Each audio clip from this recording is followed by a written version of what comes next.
America की राजनीति और वैश्विक कूटनीति के इस दौर में हालात कुछ ऐसे बन गए हैं कि दुनिया के सबसे ताकतवर देश के राष्ट्रपति डोनाल्ड ट्रंप के सामने एक साथ कई मोर्चों पर चुनौतियां खड़ी होती नजर आ रही हैं। कुछ संकट ऐसे हैं जिन्हें उन्होंने अपनी नीतियों और फैसलों से खुद आमंत्रित किया है, तो कुछ ऐसे हैं जो उनके फैसलों के असर से पैदा हुए हैं और अब अमेरिका के लिए ही मुश्किल बनते जा रहे हैं।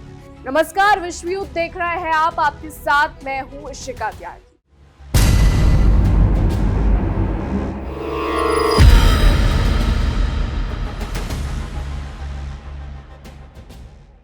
ईरान, अमेरिका और इजराइल के बीच में जो हो रहा है वो किसी से छिपा नहीं और इन सब के बीच एक नया और खतरनाक मोर्चा खुलता दिखाई दे रहा है। कोरियाई प्रदीप का, जहां उत्तर कोरिया ने एक बार फिर अपने सैन्य ताकत का प्रदर्शन करके पूरे क्षेत्र में तनाव बढ़ा दिया है। यह स्थिति सिर्फ अमेरिका के लिए ही नहीं बल्कि उसके करीबी सहयोगी देशों, खासकर दक्षिण कोरिया के लिए भी चिंता का बड़ा कारण बन गई। दरअसल जब दुनिया की नजर अमेरिका और ईरान के बीच बढ़ते तनाव पर टिकी हुई है, उसी समय उत्तर कोरिया ने अचानक कई बड़े सैन्य परीक्षण करके सबका ध्यान अपनी ओर खींच लिया है। ये परीक्षण सामान्य नहीं थे, बल्कि इनमें ऐसे हथियार शामिल थे जो किसी भी युद्ध की स्थिति में भारी तबाही मचा सकते हैं। इन परीक्षणों में क्लस्टर बम, वॉरहेड और बैलिस्टिक मिसाइलों का इस्तेमाल किया गया, जो ये संकेत देता है कि उत्तर कोरिया अपनी सैन्य क्षमता को लगातार मजबूत करने में लगा हुआ है। इन सभी परीक्षणों की खास बात ये रही कि उत्तर कोरिया के शासक, जी हां, उत्तर कोरिया के शासक जिन्हें सन की किम जोंग उन कहा जाता है, उन्होंने खुद इनका निरीक्षण करने टेस्टिंग साइट पर पहुंचे। अब ये सिर्फ एक औपचारिक मौजूदगी नहीं थी, बल्कि ये दुनिया को एक संदेश देने की कोशिश भी थी कि उत्तर कोरिया अपने हथियारों को लेकर पूरी तरीके से गंभीर है और उसकी सैन्य तैयारी किसी भी स्तर तक जा सकती। किम जोंग उन को लेकर कई कल्पनाएं की जाती हैं, किम जोंग उन को लेकर बड़ी बड़ी बातें की जाती हैं। उत्तर कोरिया का तानाशाह किम जोंग उन जितना अपने देश में फेमस है, उतना ही बाकी देशों में भी फेमस है। दुनिया के आम लोग, हम और आप जैसे लोग, उत्तर कोरिया और किम जोंग उन से जुड़ी चीजें देखते हैं। कई तरीके की चीजें ऐसी आती हैं जो बाकी देशों से बिल्कुल अलग है। अब अगर बात करें मिसाइलों के परीक्षण की, तो किम जोंग उन ने इन परीक्षणों को अपनी ताकत का प्रदर्शन बनाकर पेश किया और दिखाने की कोशिश की कि उनका देश किसी भी चुनौती का सामना करने के लिए तैयार है। दरअसल रिपोर्ट्स ये दावा करती है कि वेनेजुएला के राष्ट्रपति को उठाने के बाद और खामनेई को मरवाने के बाद अमेरिका किम जोंग उन को उठवा सकता है, और अगर अमेरिका नहीं भी उठवा सकता है तो वो किम जोंग उन को भी वैसे ही मारना चाहता है जैसे उसने खामनेई को मार दिया। और अब किम जोंग उन भी ये साफ कहते हैं कि वो अपने देश को न्यूक्लियर हथियार रखने वाला देश बनाकर छोड़ेंगे, चाहे फिर कोई भी कुछ भी कहे। वहीं अमेरिका ये कहता है कि नॉर्थ कोरिया के पास न्यूक्लियर हथियार नहीं होना चाहिए। अब इन परीक्षणों में जो सबसे ज्यादा चर्चा का विषय बना है वो है तथाकथित ब्लैक आउट बम। ये एक ऐसा हथियार है जिसे कार्बन फाइबर तकनीक के आधार पर तैयार किया गया है और जिसे दुनिया के सबसे खतरनाक हथियारों में गिना जा रहा है। इस बम का काम पारंपरिक बमों की तरह सीधे विस्फोट करके तबाही मचाना नहीं है। तो ये सीधे विस्फोट करके तबाही नहीं मचाता, बल्कि किसी देश की बुनियादी संरचना को निशाना बनाता है, खासकर उसके बिजली तंत्र को। अब यहाँ आप सोच सकते हैं कि ये बम कितना ज्यादा खतरनाक है। ब्लैकआउट बम की खासियत ये है कि इसमें इस्तेमाल होने वाले कार्बन फाइबर के महीन रेशे बिजली ठिकानों और ट्रांसमिशन लाइनों पर गिरकर उन्हें शॉर्ट सर्किट कर देते हैं। इससे पूरे शहर या इलाके की बिजली व्यवस्था ठप हो जाती है और लंबे समय तक अंधेरा छा जाता है। ये बिना किसी बड़े धमाके के ये बम एक पूरे शहर को खाक कर सकता है, जिससे अस्पताल के ठिकाने प्रणाली, ट्रैफिक और रोजमर्रा की जिंदगी पूरी तरीके से प्रभावित हो जाती है। अब आप यहाँ अंदाजा लगाइए कि ये बम कितना ज्यादा खतरनाक है, स्पेशली तब जब उत्तर कोरिया का किम जोंग उन, उत्तर कोरिया का तानाशाह किम जोंग उन खुद इन परीक्षणों को खुद जाकर देख रहा है, खुद इसका निरीक्षण कर रहा है। तो सोचिए ये बम किस तरीके का होगा कि ये पूरी सभ्यता को बर्बाद कर सकता है। किम जोंग उन ने इस बम के सफल परीक्षण को उत्तर कोरिया की सैन्य ताकत में एक बड़ी उपलब्धि के रूप में पेश किया है। उन्होंने इस देश की रणनीतिक क्षमता को बढ़ाने वाला कदम बताया और ये संकेत दिया कि उनका देश अब ऐसे हथियारों से लैस है जो पारंपरिक युद्ध के अलावा आधुनिक युद्ध के नए तरीकों में भी सक्षम है। तो यहाँ उत्तर कोरिया ने बड़ा दावा कर दिया, लेकिन यहाँ सबसे बड़ा सवाल इस परीक्षण की टाइमिंग को लेकर उठ रहा है। जिस समय अमेरिका पहले से ही ईरान के साथ बढ़ते तनाव में उलझा हुआ है और दूसरी ओर रूस यूक्रेन युद्ध का संकट भी अभी भी सुलझा नहीं है, तो उसी समय उत्तर कोरिया का इस तरीके का कदम उठाना कई तरीके की आशंकाओं को जन्म देता है। क्या ये सिर्फ एक सैन्य परीक्षण है या फिर इसके पीछे कोई बड़ा रणनीतिक संदेश छिपा हुआ है? इस पूरे घटनाक्रम को अगर वैश्विक राजनीति के नजरिए से हम देखें तो ये साफ नजर आता है कि उत्तर कोरिया ने ये कदम ऐसे समय में उठाया जब अमेरिका कई मोर्चों पर व्यस्त है। इसमें ये सवाल और मजबूत हो जाता है कि क्या किम जोंग उन इस मौके का फायदा उठाकर कोरियाई प्रदीप में एक नया तनाव पैदा करना चाहते हैं, या फिर किम जोंग उन वो करने वाले हैं जिससे अमेरिका की नींद उड़ जाए। लेकिन यहाँ से एक कथा पलटती हुई नजर आ रही है। अब वो कैसी है वो समझिए।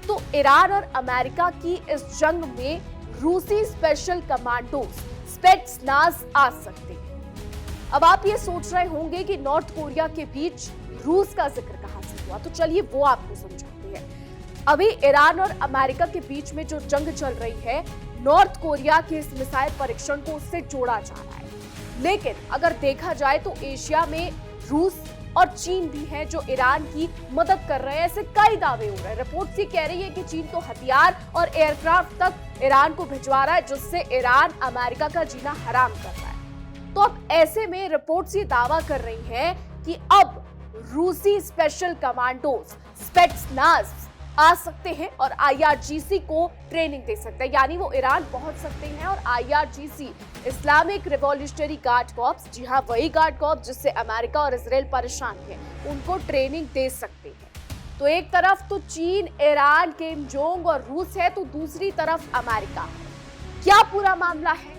क्या कुछ हो सकता है? अमेरिका कहां फंस सकता है? हॉर्मुज़ पर अमेरिका किस तरीके से फंस सकता है? इसी को बेहतर तरीके से समझने के लिए चलते हैं मेरे सहयोगी विवेक के पास और विवेक से जानते हैं कि क्या है पूरा मामला। देखिए, ये है हॉर्मुज़ की तस्वीर और ये है अमेरिकी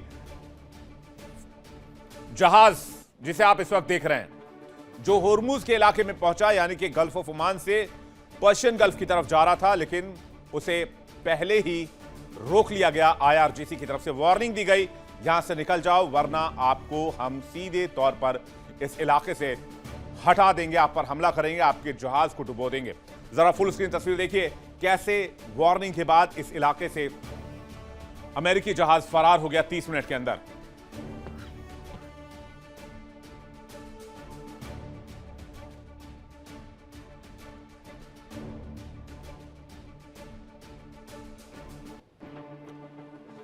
अब आपको दो तस्वीरें और दिखाते हैं किस तरह से हॉर्मुज़ को डोनाल्ड ट्रंप ने नेवल ब्लॉकेड के जरिए बंद करने की कोशिश की है, और दूसरी तरफ जो रूसी स्पेशल कमांडोज हैं स्पेट्सनाज़, उनकी एंट्री हो सकती है इस लड़ाई में। वो मदद कर सकते हैं आईआरजीसी की स्पेशल वॉरफेयर और स्पेशल गोरेला वॉर के लिए। यानी रूस के स्पेट्सनाज़ यूनिट ईरान जा सकते हैं थ्रू कैस्पियन सी। अब इन दो तस्वीरों को देखकर आप अंदाजा लगा लीजिए कि मामला कितना खराब होने वाला है, माहौल कितना गर्म होने वाला है। बताएंगे इसके पीछे की पूरी कहानी, खबर क्या आ रही है, लेकिन चलिए आपको बताते हैं कि 24 घंटे में हॉर्मुज़ पर क्या क्या हुआ है और क्या क्या धमकियां सामने आई हैं। अमेरिका ने ईरान के साथ बढ़ते तनाव के बीच हॉर्मुज़ और अरब सागर में USS Abraham Lincoln aircraft carrier समेत 15 से अधिक युद्धपोत तैनात कर दिए हैं। इस बेड़े में 11 डिस्ट्रॉयर हैं, एक हमलावर जहाज जैसे कि यूएसएस त्रिपोली है, यूएसएस न्यू ऑरलियंस है, यूएसएस रशमोर हैं और दूसरे जहाज भी शामिल हैं। ये वो फाइटर जहाज हैं जो हॉर्मुज़ के बाहर इस वक्त नेवल ब्लॉकेड पर खड़े हैं। और इसके साथ साथ आप देखिए और कौन कौन से जहाज यहां पहुंचे हैं। यूएसएस मिलियस है, यूएसएस डेलबर्ट डी ब्लैक है, यूएसएस पिकनी है, यूएसएस मिच्चर है, यूएसएस माइकल मर्फी है, यूएसएस जॉन फिन है, यूएसएस राफेल पेराल्टा है, यूएसएस कैनबरा है, यूएसएस बेनब्रिज है, यूएसएस थॉमस हडनर यहां पहुंचाया गया है, USS Frank E Petersen Junior यहां लगाया गया है। लेकिन आश्चर्य किस बात को लेकर है? इतनी ताकत लगाने के बावजूद होर्मुज पर आकर अमेरिका अंधा हो जाता है, ब्लाइंड हो जाता है और उसके हाथ पांव फूल जाते हैं। एक सिंगल डिस्ट्रॉयर जिसने होर्मुज में घुसकर इस इलाके को पार करने की कोशिश की, लेकिन आईआरजीसी के जैसे ही 30 मिनट का वार्निंग आया, ये जहाज यहां से दुम दबाकर भाग गया। तो देखा आपने किस तरीके से अमेरिका 3 देशों के बीच में फंसता नजर आ रहा है, चीन, रूस, ईरान, और अगर हम नॉर्थ कोरिया को जोड़े तो अमेरिका यहाँ पर बुरी तरीके से गिरता नजर आ रहा है। ट्रंप को एक बात अंदर ही अंदर खाए जा रही है कि अगर ईरान के साथ चारों देश खुले तौर पर आ गए तो फिर अमेरिका का क्या होगा। अगर हम पास्ट देखें तो रूस और अमेरिका को 2 सुपर पावर्स कहा जाता है और रक्षा विशेषज्ञ ये कहते हैं कि जब तक 2 सुपर पावर्स आमने सामने नहीं आती तब तक वर्ल्ड वॉर 3 या फिर वर्ल्ड वॉर नहीं हो सकता, क्योंकि जब 2 महाशक्ति जिनके पास सेम पावर्स है अगर वो सामने आती है तो ये वर्ल्ड वॉर का आगाज होगा। तो अब ऐसे में जब चीन, रूस, अमेरिका आमने सामने होंगे तब क्या वर्ल्ड वॉर 3 का आगाज हो जाएगा, ये भी देखना होगा। हालांकि चीन पर्दे के पीछे से ईरान की मदद कर रहा है, रिपोर्ट्स ये दावा करती है। और अब स्पेक्सनाज को लेकर भी यहाँ पर बड़े सवाल खड़े होते नजर आ रहे हैं कि शायद स्पेक्सनाज आईआरजीसी को ट्रेनिंग दे सकता है, ईरान पहुंच सकता है, लेकिन आने वाला समय ये तय करेगा कि क्या होता है। लेकिन इस स्थिति का सबसे ज्यादा असर दक्षिण कोरिया पर पड़ा है। क्यों, समझिए। दक्षिण कोरिया जो अमेरिका का एक अहम सहयोगी है, अब खुद को असुरक्षित महसूस कर रहा है। उसकी चिंता इसलिए भी बढ़ गई है क्योंकि ये परीक्षण ऐसे समय में हुआ जब अमेरिका ने वहां से अपना थर्ड मिसाइल डिफेंस सिस्टम हटा लिया। तो अब जरा समझिए, अमेरिका ईरान के साथ बिजी है, नॉर्थ कोरिया मिसाइल परीक्षण कर रहा है और अब इससे साउथ कोरिया डरा हुआ है क्योंकि थर्ड सिस्टम तो अमेरिका ले गया है क्योंकि वो तो ईरान के साथ व्यस्त है। दूसरी तरफ ताइवान का अगर हम जिक्र करें तो चीन ताइवान पर कब्जा कर सकता है। कैसे, बताते हैं। तो अमेरिका जैसा कि कहा कि ईरान के साथ व्यस्त है, तो ऐसे में ये चीन के लिए बड़ी अपॉर्चुनिटी साबित हो सकता है कि वो ताइवान पर कब्जा कर ले, क्योंकि अमेरिका का पूरा ध्यान ईरान पर है। और अगर रूस, चीन, किम जोंग उन में से कोई भी अमेरिका के अगेंस्ट जाता है तो शायद साउथ कोरिया और ताइवान अमेरिका के हाथ से निकल जाएगा। यानी अमेरिका जो कोशिश कर रहा था कि ताइवान को भी हड़प ले, साउथ कोरिया को भी हड़प ले, ईरान को भी हड़प ले, अब ना तो वो इन तीनों में से किसी को हड़प पाएगा और साथ ही हार भी मान लेगा। हालांकि अगर थर्ड सिस्टम की बात करें जो दक्षिण कोरिया की सुरक्षा के लिए बेहद महत्वपूर्ण माना जाता है, उसे हटाकर अमेरिका ने पश्चिम एशिया में तैनात कर दिया, जहां उसका इस्तेमाल ईरान के खिलाफ रणनीतिक संतुलन बनाए रखने के लिए किया जा रहा है। इस फैसले से दक्षिण कोरिया पहले ही असहज था और अब उत्तर कोरिया के इस परीक्षण ने उसकी चिंता को और गहरा कर दिया। दक्षिण कोरिया को अब ये डर सता रहा है कि अगर उत्तर कोरिया इस तरीके के हथियारों का इस्तेमाल करता है तो उसकी बुनियादी संरचना को भारी नुकसान हो सकता है। बिजली जैसी जरूरी सेवाओं के ठप हो जाने से देश की अर्थव्यवस्था और सुरक्षा दोनों पर गंभीर असर पड़ सकता है। तो देखिए, ईरान का अलाय साउथ कोरिया यहाँ पर डरता नजर आ रहा है, दूसरी तरफ ताइवान में भी डर का माहौल है। अब अमेरिका के लिए ये भी स्थिति आसान नहीं है। एक तरफ उसे ईरान के साथ बढ़ते तनाव को संभालना है, जैसा कि हमने आपको भी बताया, तो दूसरी तरफ उत्तर कोरिया की इस नई चुनौती का जवाब भी देना है। अब इससे ये साफ होता है कि ट्रंप प्रशासन के सामने अब वैश्विक स्तर पर संतुलन बनाए रखना और भी मुश्किल होता जा रहा है। तो ट्रंप के लिए ये बड़ी परेशानी यहाँ पर खड़ी हो गई है। तो अब ईरान के मोर्चे पर भी हालात तेजी से बदल रहे हैं। खबरें हैं कि रूस के विशेष कमांडो दस्ते स्पेट्सनाज, जैसा कि आपको बताया, ईरान पहुंच सकते हैं, जहां वो ईरान की रिवॉल्यूशनरी गार्ड कॉर्प्स यानी आईआरजीसी को ट्रेनिंग देने वाले हैं, ऐसा रिपोर्ट्स दावा कर रही है। हालांकि इसकी कोई पुष्टि नहीं हुई है। यह घटनाक्रम अमेरिका के लिए एक और रणनीतिक चुनौती बन सकता है, क्योंकि इससे ईरान की सैन्य क्षमता और मजबूत हो सकती है। अब अगर इस पूरे परिदृश्य को एक साथ देखा जाए तो ये साफ हो जाता है कि दुनिया के अलग अलग हिस्सों में हो रही ये घटनाएं आपस में जुड़ी हुई। एक तरफ उत्तर कोरिया अपनी सैन्य ताकत का प्रदर्शन कर रहा है, तो दूसरी तरफ ईरान अपनी स्थिति मजबूत करने में लगा है। और इन दोनों के बीच अमेरिका खुद को कई दिशाओं में खिंचा हुआ पा रहा है। अब ये स्थिति सिर्फ सैन्य या राजनीतिक नहीं रह गई है, बल्कि एक बड़े रणनीतिक खेल का हिस्सा लगती है, जहां हर देश अपने अपने हितों को साधने की कोशिश में लगे हुए हैं। उत्तर कोरिया का ये कदम भी इसी रणनीति का हिस्सा हो सकता है, जिसमें वो अपनी ताकत दिखाकर क्षेत्रीय संतुलन को अपने पक्ष में करने की कोशिश कर रहा है। तो दुनिया के लिए ये एक चेतावनी भी है कि आने वाले समय में संघर्ष के नए तरीके सामने आ सकते हैं। ब्लैकआउट बम जैसे हथियार ये दिखाते हैं कि अब युद्ध सिर्फ मैदान में लड़ाई तक सीमित नहीं रहेगा, बल्कि ये तकनीकी और बुनियादी ढांचे पर भी केंद्रित होगा। तो अब अमेरिका के लिए इस युद्ध से निकलना आसान नहीं होगा। अमेरिका अब कई मोर्चों पर फंसता नजर आ रहा है। एक तरफ रूस है, एक तरफ चीन है, एक तरफ किम जोंग है, तो दूसरी तरफ ईरान भी है। तो अमेरिका के लिए बड़ी मुश्किलें यहाँ पर खड़ी हो सकती हैं। अमेरिका के खिलाफ कई देश हैं और अब अमेरिका किस किस तरीके से फंस सकता है, कहां फंस सकता है, किन मोर्चों पर फंस सकता है, इसी को समझने के लिए विवेक के पास चलते हैं और विवेक से जानते हैं। देखिए, अमेरिका कह रहा है हमने नेवल ब्लॉकेट कर दिया है। ईरान से निकलने वाले किसी भी जहाज को अमेरिका की परमिशन चाहिए होगी। अमेरिका ईरान की घेरेबंदी कर उसे आर्थिक चोट पहुंचाना चाहता है, ठीक वैसे ही जैसे वेनेजुएला में किया था। पहले वेनेजुएला में अमेरिका ने ब्लॉकेट किया, बाद में वेनेजुएला में ऑपरेशन चलाकर वहां के राष्ट्रपति को उठा लिया। ठीक उसी रास्ते पर एक बार फिर से अमेरिकी राष्ट्रपति डोनाल्ड ट्रंप चल रहे हैं। वो कह रहे हैं कि हमने ईरान को चारों तरफ से घेर रखा है, ईरान को सरेंडर कर देना चाहिए। अमेरिका की घेरेबंदी शुरू भी हो चुकी है, 24 घंटे का वक्त गुजर चुका है। ट्रंप के घेरेबंदी की वजह क्या है? क्या ब्लॉकेट को ब्लॉकेट से काटा जा सकता है? पहले ये समझिए कि अमेरिका इस घेरेबंदी को क्यों कर रहा है। डोनाल्ड ट्रंप का मानना है कि वो एक तीर से कई शिकार करना चाहते हैं। पहला टारगेट यह है कि ईरान की कमाई को टारगेट किया जाए, दूसरा टारगेट यह है कि नेटो और मित्र देशों को साथ लिया जाए, तीसरा टारगेट यह है कि चीन की इकोनॉमी को इसके जरिए धराशायी किया जाए, और चौथा टारगेट यह है कि जंग से एग्जिट रूट बनाया जाए। यानी ट्रंप नेवल ब्लॉकेट के जरिए कई शिकार करना चाहते हैं और इसी पर इस वक्त बड़ा गेम चल रहा है। चीन को काबू में लाना चाहते हैं, क्योंकि इस जंग में कोई एक देश है जो अमेरिका के कंट्रोल से बाहर है। इस इलाके में जो ईरान को डायरेक्ट मदद कर रहा है वो है चीन। इस लिस्ट में रशिया का नाम भी शामिल है। रशिया की एंट्री कैसे जंग में हो रही है ये मैं आपको बताऊंगा, लेकिन आप समझिए कि ईरान और चाइना का जो टाई अप है वो अमेरिका को हर्ट कर रहा है। 2 दिन पहले का बयान याद कीजिए। डोनाल्ड ट्रंप ने कहा कि चाइना ईरान को अगर हथियार देता है तो फिर हम उन पर 50% का टैरिफ इंपोज करेंगे, एक्स्ट्रा टैरिफ लगाएंगे। धन्यवाद विवेक। और अब इस पूरे घटनाक्रम ने एक बार फिर ये सवाल खड़ा कर दिया है कि क्या दुनिया एक और बड़े टकराव की ओर बढ़ रही है? क्या उत्तर कोरिया का ये कदम सिर्फ एक परीक्षण है या फिर किसी बड़े इरादे की शुरुआत? फिलहाल हालात यही संकेत दे रहे हैं कि तनाव कम होने के बजाय और बढ़ सकता है। अमेरिका, दक्षिण कोरिया और उनके सहयोगी देशों के लिए ये समय बेहद सतर्क रहने का है, क्योंकि एक छोटी सी चूक भी बड़े संकट में बदल सकती है।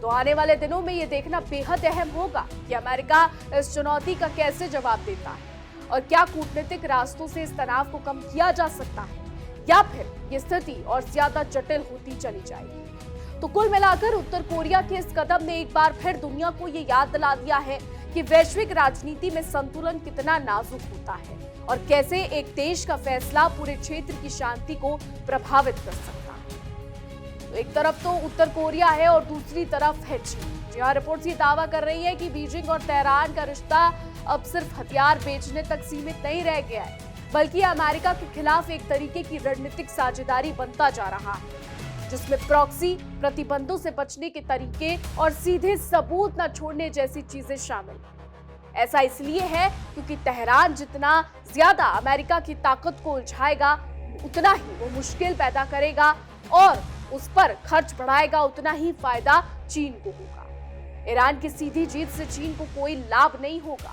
तो रिपोर्ट्स के मुताबिक चीन अब ईरान का सिर्फ दूर से समर्थन करने वाला देश नहीं रहा। अगर अमेरिका की खुफिया रिपोर्ट्स सही है तो चीन अब एक और ज्यादा खतरनाक दिशा में बढ़ रहा है, यानी ईरान को युद्ध के दौरान फिर से तैयार करने में वो एक्टिव हो गया है। रिपोर्ट्स ये दावा करती हैं कि अमेरिकी खुफिया एजेंसियों का मानना है कि चीन आने वाले हफ्तों में ईरान को एयर डिफेंस सिस्टम देने की तैयारी कर रहा है और इसके लिए वो तीसरे देशों का इस्तेमाल कर सकता है ताकि असली स्रोत छिपा रहे। रिपोर्ट्स तो ये भी कह रही हैं कि ये सिर्फ दिखावे की बात नहीं है, बल्कि असली ताकत की बात है। Air defence system, anti ship missile और ऐसे इंडस्ट्रियल सामान जो दोहरे इस्तेमाल में आते हैं, ये सब युद्ध लड़ने का तरीका बदल सकते हैं। इससे अमेरिका और उसके सहयोगियों के लिए इलाके में काम करना काफी ज्यादा मुश्किल हो सकता है। निगरानी और हमले की योजनाएं जटिल हो सकती हैं और ईरान को अपने नुकसान की भरपाई करने में मदद मिल सकती है। तो युद्ध में सिर्फ बहादुरी नहीं बल्कि सप्लाई और रिप्लेसमेंट भी बहुत मायने रखता है। जो देश इन सप्लाई लाइनों को बहाल करने में मदद करता है वो सिर्फ किनारे खड़ा नहीं होता बल्कि नतीजों को प्रभावित करता है। तो पश्चिमी एशिया में उभरते तनाव के बीच लेबनान और इजराइल को लेकर भी एक बड़ी खबर सामने आई है। दरअसल लेबनान और इजराइल ने कई सालों के अंतराल के बाद पहली बार सीधे कूटनीतिक वार्ता शुरू कर दी है। अमेरिकी राजधानी में मंगलवार को हुई त्रिपक्षीय बैठक को दोनों पक्षों ने पॉजिटिव बताया है। हालांकि प्रमुख मुद्दों पर अभी भी मतभेद बरकरार है। तो एक तरफ लेबनान और इजराइल को लेकर युद्ध है, दूसरी तरफ चीन लगातार ईरान की मदद कर रहा है और अब तो एयर डिफेंस सिस्टम देने की भी बात आ गई है। तो तीसरी तरफ है रूसी कमांडोज स्पेक्सनाज जो आ सकती हैं, IRGC को ट्रेनिंग देने ईरान आ सकती हैं। अभी कोई पुष्टि नहीं है लेकिन खबरें यही कहती हैं। तो अब ये देखना होगा कि अमेरिका यहां से कैसे बाहर निकलता है। अमेरिका ने जो बवंडर फैलाया है, जो बवंडर अमेरिका ने क्रिएट किया है, उससे अमेरिका कैसे बाहर निकलेगा ये बड़ा सवाल रहेगा। क्या अब चीन, रूस, किम जोंग उन और साथ ही साथ लेबनान क्या मिलकर अमेरिका को खत्म करेंगे, ये आने वाला समय बताएगा। फिलहाल हमारी आज की रिपोर्ट में बस इतना ही। क्या कुछ राय है आपकी इस पर, क्या कुछ सोचते हैं कि क्या होगा, कमेंट के जरिए जरूर बताइएगा। और ऐसी देश और दुनिया की तमाम बड़ी खबरें जानने के लिए देखते रहिए इंडिया डेली और हमारा खास शो विश्व विरोध।